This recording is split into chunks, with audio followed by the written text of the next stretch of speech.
A security guard inspects a basement and discovers a repairman who claims he is only inspecting the wiring. But the man informs him he shouldn't be here and requests a work order. In the end, the repairman stabs him. A conference concludes in the workplace, with employees entering an elevator. Someone within the building pulls a button anonymously, causing the elevator cables to break. The elevator starts to crumble. Police arrive on the scene to assist. Lieutenant Mack notifies his crew that 13 people are trapped in an elevator beneath floor 30.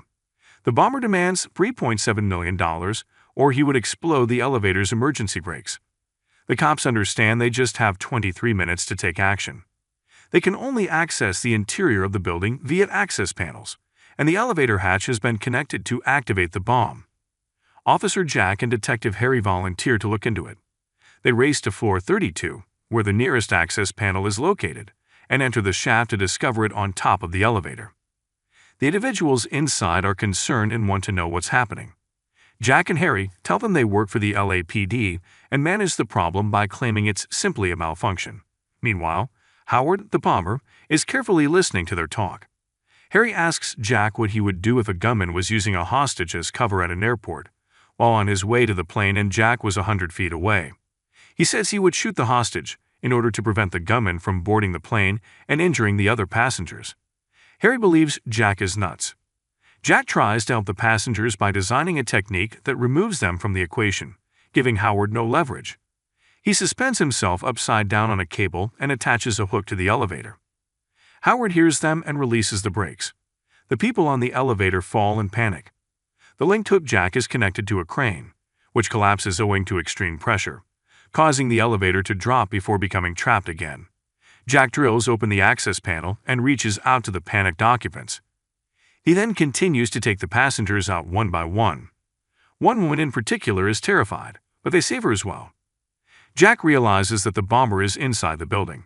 They discover that he is hidden in the freight elevators and attempt to sneak up on him, but he opens fire on Jack and Harry.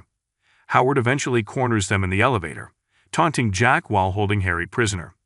They exit the elevators, and owing to the urgent circumstances, Jack shoots Harry in the leg. Howard destroys the place. Harry and Jack are presented with valor medals for their bravery and service during an official ceremony. They are commended for saving the 13 persons in the elevator. Howard is believed to have perished as a result of his own bomb explosion, but he is actually watching the event on television and mockingly clapping. The police officers are congratulating themselves on their accomplishment. They recognize that they were fortunate to survive, as Howard could have blown them up. Afterward, Harry returns home. In Santa Monica, Jack is getting coffee and pastries. He is speaking with a friend who is a bus driver. Later, as he was preparing to drive away, his bus unexpectedly exploded. He runs after the bus, puzzled. A nearby payphone rings. When Jack picks up, Howard answers on the other end.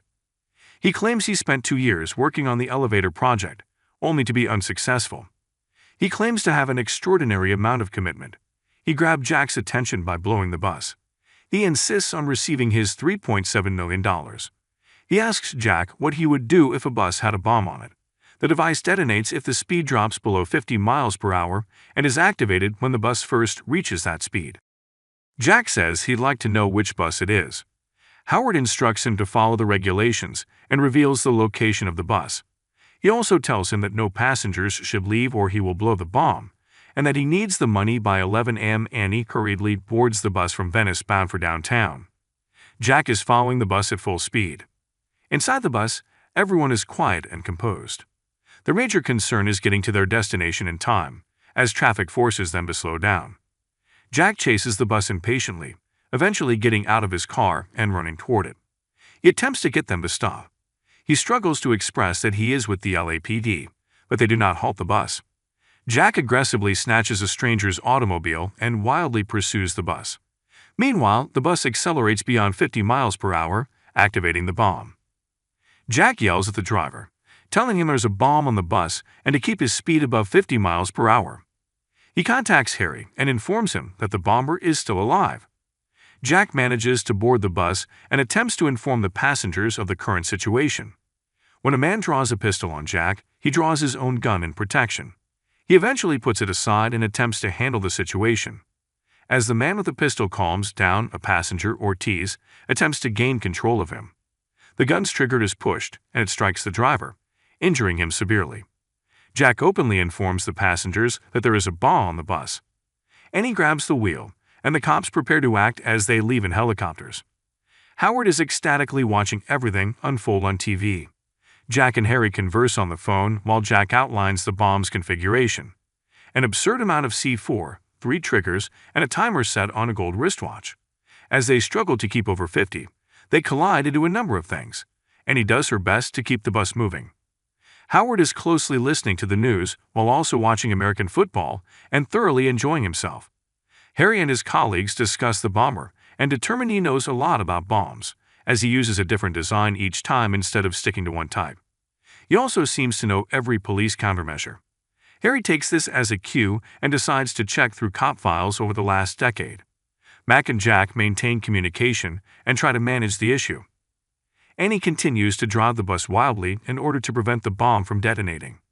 Mac is sitting inside a helicopter, giving Jack information on how to safely reach the police troops and acquire the support they require. A fairly sharp turn comes around, but Jack and the passengers manage to keep the bus balanced and continue on. The cops are preparing to save the passengers on one end of the bus while it travels the designated route. Jack appreciates Annie's assistance with driving the bus in these difficult circumstances. She questions why the bomber is after them. Jack assures her that he is genuinely after him. He is enthralled with playing games with the authorities. If Jack manages to save everyone today, there will be another game tomorrow and so on. Harry urges his colleagues to search the pension money since he assumes the bomber is incapacitated. He may not be an LAPD officer, but he is nearby. He thinks he has seen him before. Mac and the officials arrive and attempt to get passengers out. Jack warns them they can't remove the passengers off the bus because he'll spot them and set off the explosives. Mac informs him that there is a possibility he is a cop. Howard makes a call for Jack. He negotiates with Howard and successfully gets the injured driver off the bus. Helen, a woman aboard the bus, becomes frantic and attempts to leap off in order to safely reach the authorities, but Howard blows up the front of the bus. The woman slips out and appears to be thrown under the bus. The passengers become anxious and start bickering with one another. The situation is tense. Jack checks on Annie and calms her as she is devastated. She is pleased to be alive while also feeling guilty. Jack urges her not to feel bad because if Helen had gotten off, Howard would have killed everyone. Mac informs Jack that there is a 50-foot gap in the road because the freeway is not finished. Jack decides they should continue going over 50 miles because it is an interchange and may have an incline. He advises everyone on the bus to keep their heads down when they pass through the gap. When they get to the incomplete piece of the interchange, they'd fly over it and miraculously land on the other side. Everyone is thrilled and congratulates one another. Jack directs Annie toward the exit that goes to the air freight terminals at Los Angeles International Airport. They hurry for the airport because the choppers cannot pursue them, and Howard is unable to keep up. Howard and Jack are on the phone, and he demands his money, insisting that he earned it. He informs Jack that he has also received a medal, a pink slip, and an apology for the harm to his hand. Jack persuades Howard to let him leave the bus alone so that he can confront the authorities about Howard's demands. He lets it go, instructing Jack to come back promptly and not double-cross him. Jack urges Annie to continue circling the airport runway while he is gone. He contacts Mac, who proposes that he evacuate the passengers, but Jack is frightened that he may blow up the bus, knowing that he has always been one step ahead. He decides that he must disarm the bomb. The passengers on the bus are puzzled as to what is going on. Mac warns Jack that they will not be able to remain steady for long. He says he only needs a few minutes. Harry is in contact with him via phone. A cable is linked to Jack as he descends beneath the bus while laying on a mechanic's creeper. He works to dismantle the device with Harry's assistance and instructions. They understand they cannot bypass it since it is a foldable circuit. The authorities identify the bomber as Howard Payne, who worked for the Atlanta Police Department's bomb squad before retiring in 1989 owing to a minor offense that left him with 9 fingers. Harry and his colleagues decide to follow him. Jack is stuck beneath the bus and repeatedly swerves. Ortiz offers to help him. The cable breaks. Jack struggles to hold on, but in doing so, he punctures the fuel tank.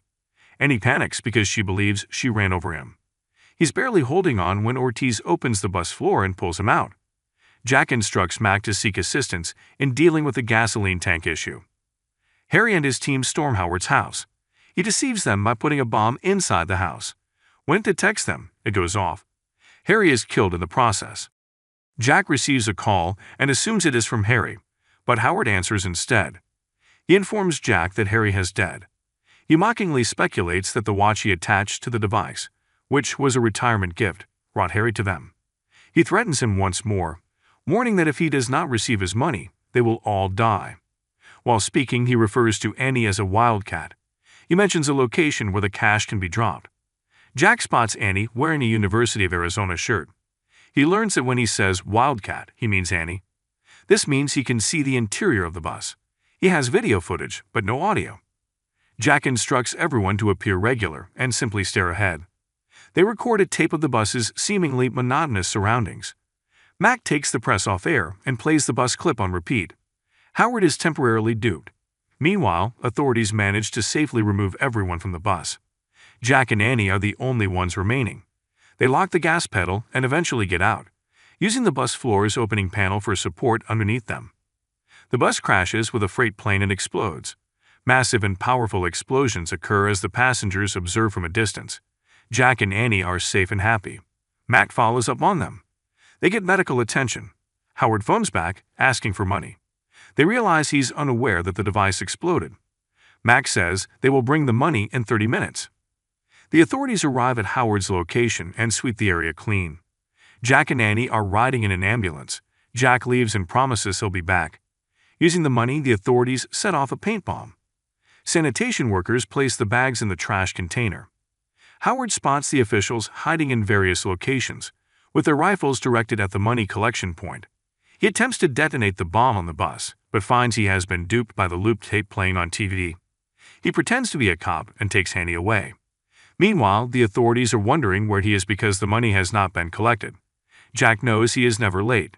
It is discovered that he has the money and is on the move as Jack discovers a hole beneath the garbage can via which he escapes. Jack discovers Annie in an underground subway tunnel with bombs all over her. Howard shows up and forces her to fill a bag with money. Jack instructs him to take the money and leave Annie alone. Howard speaks coldly on how bombs are designed to explode. He finally leaves with her. He proceeds to frighten people by firing with his pistol before joining her on the metro. Jack gets to board the train just in time. Howard murders the driver. He tortures Annie with his heartless comments, telling her that it will hurt less if the bomb explodes. He becomes frustrated after discovering the paint bomb inside his money bag. Jack and Howard battle one-on-one on the train's roof. Howard's head hits a railway signal, and he falls off. Mac informs Jack that the track ahead is not completed. They are unable to halt the train and must jump off. Annie is handcuffed to a pole, which complicates matters. They attempt to break her free, but it fails. Jack decides to speed up the train and take it as it comes. They sit and hold each other. The train enters the turn and splits into multiple sections. The section containing them falls outside the work zone and onto the road. They are relieved to make it through and begin kissing, as everyone are fascinated by how they survived.